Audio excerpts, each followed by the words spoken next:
Hello. जैसा कि sir बता रहे थे, कल ही सर से शाम में मिल रहे थे, तो सर से बात हुई। फिर परिवार का और बैकग्राउंड का जिक्र छिड़ा तो राजनीति की बातें स्टार्ट हो गई। तो सर ने सिलेक्शन के बारे में तो पूछना ही छोड़ दिया, पॉलिटिक्स पे ही बोला राजस्थान में क्या चल रहा है। तो अच्छा लगा, पहली बार सिलेक्शन के बाद सर से मिल रहे थे, अच्छी फीलिंग थी। हर हर किसी का जो भी एस्पेरेंट है उसका ड्रीम होता है कि सिलेक्शन के बाद विकास सर से मिलेंगे एक बार, मतलब हिंदी मीडियम का स्पेशली हम लोगों का तो होता ही है। तो अच्छा लग रहा था कल। और मेरा बैकग्राउंड बता देता हूँ, मेरा नाम पूरन है। मैं राजस्थान के बाड़मेर ज़िले का समदरी गांव है, वहाँ से आता हूँ।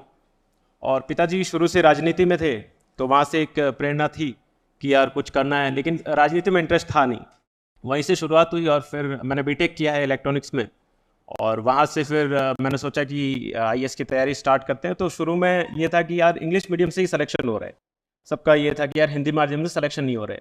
तो मैंने 2 अटेम्प्ट शुरुआती जो थे वो मेंस जो है इंग्लिश मीडियम में ही दिए, लेकिन पता चल गया इंग्लिश में होगा नहीं भाई। ऐसे दिया तो सिर्फ 100 नंबर आए। तो मुझे लगा कि यार बहुत कम मेहनत के साथ हिंदी में मैं दे सकता हूँ जो, क्योंकि हमारे अंदर बहुत होता है ये इन्फीरियोरिटी कॉम्प्लेक्स हिंदी वालों में कि यार हमारी जो हिंदी है उससे सिलेक्शन नहीं होगा। लेकिन मैं बता देता हूँ कि 2 बार जो पिछले मैंने मेंस दिए है वो दोनों हिंदी से दिए, इंग्लिश से स्विच करके, और दोनों में मेरा इंटरव्यू कॉल हुआ है और इस बार तो सिलेक्शन भी हुआ है। तो आपको कहीं पे भी ये इन्फीरियोरिटी कॉम्प्लेक्स नहीं रखना है कि यार हिंदी माध्यम से लोग चयनित नहीं हो सकते। इंग्लिश का एक सिर्फ हवा है, स्ट्रेटेजी जरूर हमको बदलनी पड़ेगी जहाँ भी है, क्योंकि हमारा प्रॉब्लम ये आ रही है कि प्री और सीसेट के स्टेज पे हम फेल हो जा रहे हैं। तो जब मेंस देंगे ही नहीं तो सिलेक्शन होगा ही नहीं। तो बाकी तो विकास सर समझाते रहते हैं। इस बार बहुत सारे जो अलग अलग क्रांतिकारी इनिशिएटिव सर ने लेना चाह रहे थे कि यार हम लोग ज़्यादा सिलेक्शन बढ़ाएंगे, लेकिन ठीक है वो प्रीलिम्स ही इस बार इतना ड्रास्टिक था। सी सेट में तो मैं आया तो मैं तो फेल मान लिया था, मतलब घर से फोन आया कि कैसा हुआ एग्जाम।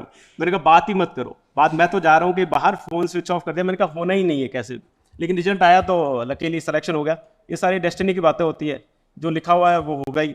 और अच्छा लगा सर, इस बार फाइनली पहुंच गया हूँ। तो रैंक मेरी 885 है, लेकिन जो भी है एक बार अंदर घुसने की फीलिंग भी बहुत अच्छी होती है। मुझे लग रहा है कि हम सफल हो जाते हैं तो पीछे के सारे संघर्ष जो है हमारे जो है वो कामयाब हो जाते हैं। घर वालों की खुशी देख के, फ्रेंड सर्कल विशेष रूप से, जब हम असफल होते हैं तो हम अकेले होते हैं।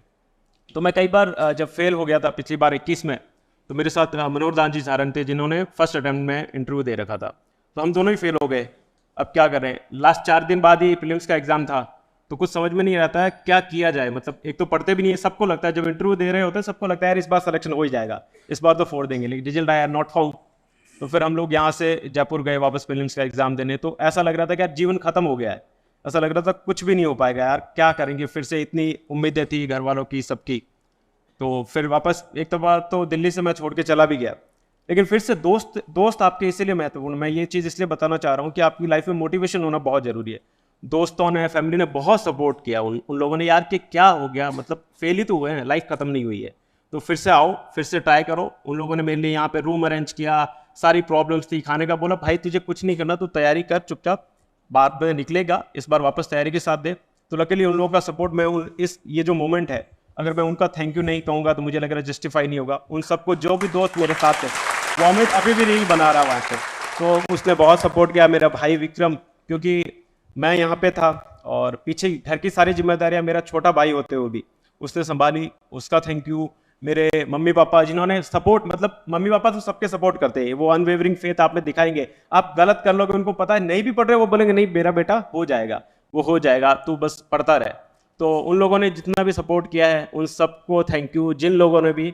और फिर से एक बार ट्राई करेंगे, सर ने कहा है कि भाई यहीं पे रुकना नहीं है, इस बार फिर से मेहनत के साथ, नई स्ट्रेटजी के साथ तैयारी करनी है, रैंक इंप्रूव करना है। और थैंक यू दृष्टि का जो मेंटरशिप प्रोग्राम था उसको भी मैं कहना चाहूँगा, हम सब लोग उसी में थे।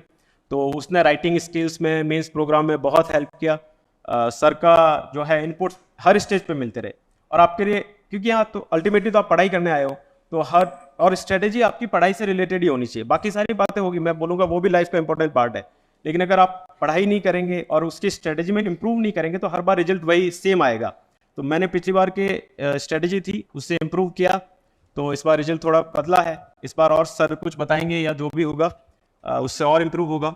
और लास्ट में यही कहना चाहूँगा कि 1000 बर्फ गिरे, लाख आंधियाँ आए, वो फूल खिल के रहेंगे जो खिलने वाले हैं। तो कोई भी परिस्थिति आए, आपको हिम्मत नहीं हारनी है, सीरियसली रहना है, साथ में साथ लाइफ को एंजॉय भी करना है, ठीक है, आईएएस कोई ड्रीम मत, ऐसा नहीं है कि सिर्फ आईएएस ही लाइफ है, आपको खुद को हौसला बनाए रखना है, चीज़ें करनी है।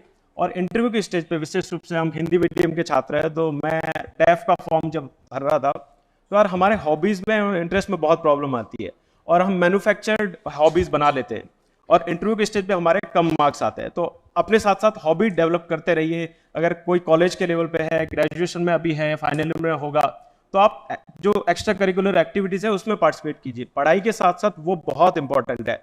आप कुछ क्रिएटिव करेंगे तो वो आपकी पर्सनैलिटी में झलकेगा वहाँ इंटरव्यू के स्टेज पे। और हम प्री और मेंस तो पास कर जाते हैं, लेकिन इंटरव्यू के स्टेज पे जाते ही हम सब लोगों का कॉन्फिडेंस चेहरे पे दिखता है और वो बोर्ड को साफ नजर आता है कि यार ये डरे हुए लोग आ रहे हैं। हमको डरना बिल्कुल भी नहीं है, अपने आप को ऐसा बनाइए, जो भी स्किल है आपकी, कैसे भी स्किल हो। इनफैक्ट जो मेरे जो फ्रेंड थे मनोज दास जी, उनकी स्किल थी कैमल राइडिंग। तो मतलब जो भी आप गांव की आ रहे हैं, जैसे भी आ रहे हैं, जैसे भी स्किल है उसको डेवलप कीजिए, लाइफ को थोड़ा डाइवर्सिफाई कीजिए, तनाव कम होगा उससे। तो यही चीज़ें थी ना, मुझे लगता है कि बाकी ऑल द वेरी बेस्ट। इस बार आप प्रीलिम्स सब लोग देने वाले होंगे अपने हिसाब से। अच्छा, अगले साल देंगे, तो अगले साल के लिए आपको ऑल द वेरी बेस्ट। बाकी कोई भी दिक्कत है सर आपके लिए खड़े हैं। Sir thank you sir. अब मैंने इन तीनों बच्चों से कहा है कि इस बार तो सिलेक्शन हो गया, अच्छी बात है, लेकिन प्रॉपर आईएएस नहीं मिला है, तो ये भी तैयारी करेंगे, अभी फ्री नहीं हुए हैं। तो आप इन सबको शुभकामनाएं दीजिए कि अगली बार प्रॉपर आईएएस बने और आपका रास्ता साफ करें, ताकि उससे अगली बार फिर आपका रास्ता साफ हो गया, है ना। अब आप में से किसी एक बच्चे को बुलाते हैं, किसको बुलाया जाए? रुको रुको रुको रुको रुको, अच्छा आप आ जाओ, आप आ जाओ। आप तीनों भैया को बुके दीजिए।